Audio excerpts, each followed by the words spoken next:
কৰিছোঁ এনেকৈ আৰু দিনবোৰ আহক আৰু ধুনীয়া ধুনীয়া চিনেমা ওলাওক এনেকুৱা ধৰণৰ ফাইনেলি ভাইমন নাচালোঁ ইমান ভাল লাগিলে নহয় চিনেমাখন চাই ইমান ভাল লাগিলে বিশেষকৈ চিনেমাখনৰ কাষ্টিং টপ ক্লাছ মানে জুবিন ৰবি শৰ্মা মুনীন বৰুৱাৰ চৰিত্ৰত যিজনে এক্টিং কৰিছে চকুৱে এক্টিং কৰে অভিনয় মানে চকুত আছে তেওঁৰ মানে আৱেগখিনি চকুত দেখা পায় আৰু বিজু ফুকন মঞ্জুলাও ভাল কৰিছে কিন্তু কেইটামান চৰিত্ৰ মানে ইমান মনটো চুই গ'ল কেইটামান চিনৰ কথা একদম নকৈ নোৱাৰিছোঁ যেনেকৈ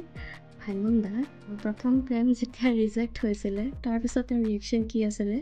হিয়া দিয়া নিয়াৰ যিটো থিম ছংটো কেনেদৰে হৈছিলে তাৰ কাহিনী আৰু হোৱাৰ পিছৰ